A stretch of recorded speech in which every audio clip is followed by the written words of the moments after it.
A message pops up on Telegram. No name, no photo. Just a wallet address, a number, and 4 words. Move this. Keep 5%. So you do it. You don't ask who the money belongs to. You don't ask where it came from. You already know, and knowing doesn't change anything. The money moves. Your cut shows up 20 minutes later. $210. You tell yourself it's just crypto. Numbers on a screen. It's not like you're holding cash in a parking lot. There's no handshake, no bag, just you, a laptop, and a cold wallet you bought with cash from a store 2 towns over. You've been reading the forums for months. You know the basics. Mixers, chain hopping, privacy coins. You're not an expert yet, but you know enough to be useful. And useful is the only thing that matters here. 4 days later, another message. Same setup. Bigger number. You move it faster this time. You're not scared. You're focused. Right now, you still think those are two different things. 2 months in, and you have a system. 3 devices. None registered to you. SIM cards from rotating convenience stores. A VPN that bounces through 4 countries before touching anything real. Every transaction runs through at least 2 privacy coins before it lands somewhere clean. Monero to Zcash. DEX swap. Clean USDC wallet on the other end. By the time the money arrives, its history is just noise. You're moving $80,000 a week. Your cut isn't 5% anymore. 3 weeks ago, you made a case. No emotion, just facts. You laid out your numbers. 0 flags, 0 reversals, 0 attention from any compliance team. You talked like a contractor giving a quote. They gave you 7%. You bought nothing. No new car, no new clothes, same apartment. You already understand the rule. Money you can see is money that can be traced, so the wallets just grow quietly while your life looks exactly the same. At night, you study. You read about how blockchain forensics works, how Chainalysis flags suspicious patterns, how investigators build cases. You study it the same way you'd study an opponent, not because you're afraid, because you want to stay ahead. You've started thinking about this like an engineer thinks about a broken machine. Every weak point is a problem to fix. Every gap is something to close. You haven't met a single person in this operation. You don't know what the structure above you looks like. You don't need to yet, but someone up there is paying attention to your work. They give you a name, not a real name, an operational name. You're called architect. You don't know why, you don't ask, but the name settles into you quietly, the way certain things do when they feel more true than what came before. Your operation expands. You're no longer moving money for one source. You're running layering operations for 3 separate pipelines simultaneously, fentanyl distribution networks, ransomware proceeds, and one you're deliberately not asking about because the volume is too large and the urgency is too consistent to be anything retail. You clear $340,000 in a single week. Your cut is held in 6 wallets across 4 jurisdictions. On paper, you don't exist. No employer, no income, no digital footprint attached to anything real. Your identity has begun to split. There's the person who exists in public, the one who pays rent, buys groceries, texts family back with careful normalcy. And then there's architect. Architect doesn't have a family. Architect doesn't have feelings about the product being moved. Architect has systems, protocols, and performance benchmarks. You find it easier to be architect. This should concern you. It doesn't. One of your pipelines goes quiet for 2 weeks. No explanation. When it comes back, the volume has halved. You don't ask what happened. You've learned that gaps in communication usually mean one of 3 things: law enforcement proximity, internal conflict, or someone got replaced. Any of those answers means the same thing. Stay clean, stay invisible, and don't go looking for context you weren't given. You adjust the methodology slightly, add another layer, shorten the transaction window. The problem disappears. You're getting very good at making problems disappear. They bring you in closer, not physically. This world doesn't work that way, but the communication structure changes. Instead of a single handler, you're now interfacing with 2 people above you simultaneously. The message traffic is heavier. The requests are more complex. They're not just asking you to move money anymore. They're asking you to design the infrastructure other people will use to move money. You're building systems now, not running them. You design a layering architecture using a chain of 5 shell company wallets anchored across 3 different blockchain ecosystems. Each company has a clean transaction history built over 18 months through fabricated DeFi activity. The system can process $2 million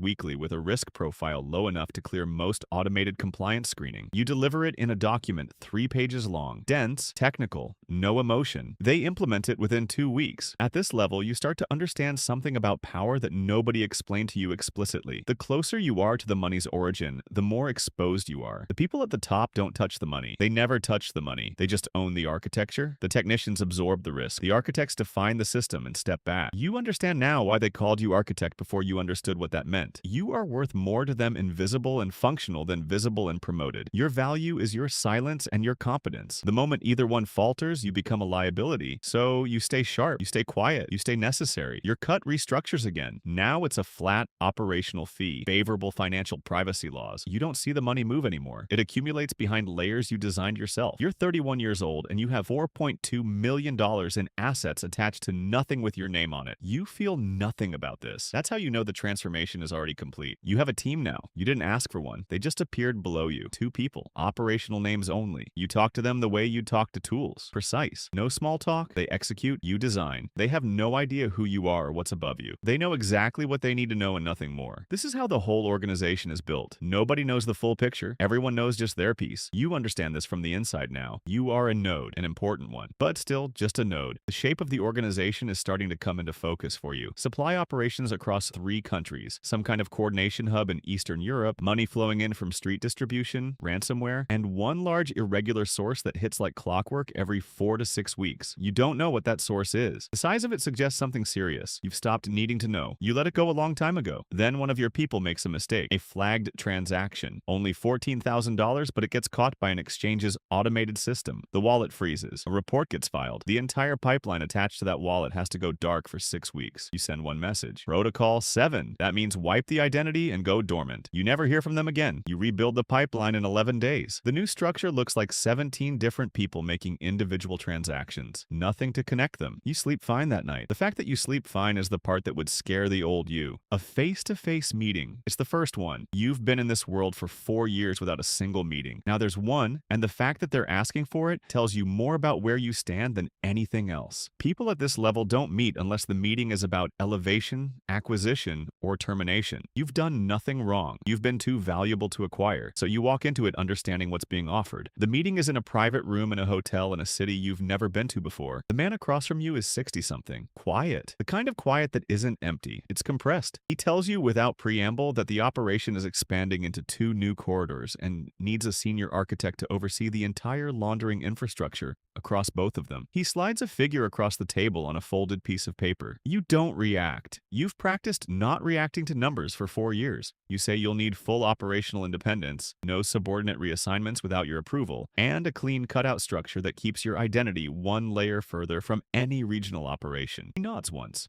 You take the role. What you're running now is not a workflow. It's a financial system. 17 active pipelines across 9 countries. $40 to $60 million processed monthly. A team of 6 operational nodes, none of whom know each other, all of whom report ultimately to you through 2 layers of insulation. You stop thinking of yourself as a person who does something and start thinking of yourself as a function inside something larger. The organization has interests. The organization makes decisions. You execute and protect those decisions at the financial layer. You are the circulatory system. Without you, nothing moves. With you, everything that's been built stays clean. The weight of this is enormous and completely invisible. You carry it alone because there is no one at this level to share it with. No one calls you by your name anymore, not because they don't know it, because using it would be imprecise. You're not a person in the context of this operation. You're a role, a function, a structural guarantee. You interface now with people who run entire regional cartels, not their foot soldiers, not their logistics coordinators, but the actual decision makers. People who have their own security details, their own private infrastructure, their own invisible financial architecture. They come to you because yours is better, cleaner, more durable. In the past 18 months, you've built a system that processes $700 million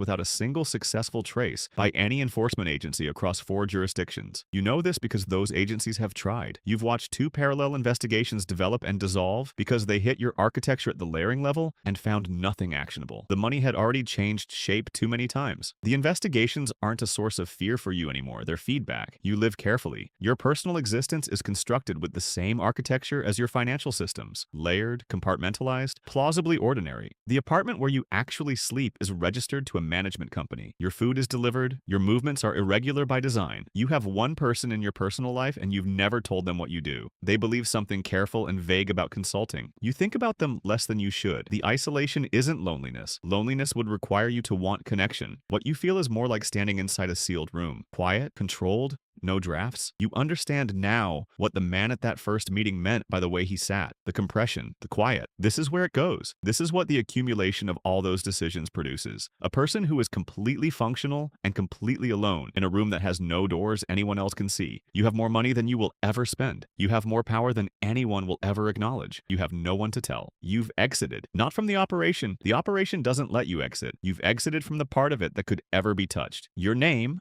architect, still circulates in communications you no longer send. Other people invoke it. They reference your systems, your protocols, your frameworks. 18 months ago, you finished a complete restructuring of the infrastructure and handed operational control to the layer below you. You still receive a quarterly consultation fee that appears as legitimate income from a financial advisory firm registered in a jurisdiction where the questions stop early. You're technically retired. You live in a house that belongs to a trust. You drive a car that belongs to a leasing company that belongs to a holding entity that traces eventually to nothing. Your morning looks like anyone's morning. Coffee, a walk, a newspaper, the ordinary architecture of a life. But the knowledge sits inside you like a second skeleton. You know where every dollar moves. You know the structure of systems that will still be running 20 years from now. You know the names, real names, of 7 people in positions of national political power who are functionally clients of the architecture you built. You've never used that information. You never needed to, but it exists. It's the last layer of protection you designed for yourself, and it has kept you safe for 3 years without ever being deployed. This is what the top of this world looks like. Not a penthouse, not a bodyguard, not a throne. It looks like a quiet house where a man drinks coffee and reads a newspaper and contains inside him a complete and invisible map of where the rottenness lives. You don't feel like a criminal. You feel like infrastructure. There are days when you think about the first $210, the telegram message, the wallet address, the 4 words. You think about who you were when you moved that first transaction, the mixture of fear and focus, the way the risk felt sharp and specific and real. It doesn't feel real anymore. None of it does. You wonder sometimes what it would take to feel something again. You don't wonder for long. Wondering too long is a vulnerability, and you stopped tolerating vulnerabilities in yourself sometime around level 4. The phone that no one is supposed to have the number to buzzes once. A single message. No name, no context, an amount. A wallet address, 4 words. Move this, keep 5%. You know what this is. It's not for you. You're being asked to forward it, to route it downward into the system, to start a new node running. Somewhere below you, someone just got that message for the first time. Young, careful, technically sharp, maybe a little scared, telling themselves the fear is just focus. They moved it faster than expected. You've seen their early work, clean, disciplined, no flags, no reversals, no unnecessary questions. You've already given them a name. They don't know what it means yet, but they will.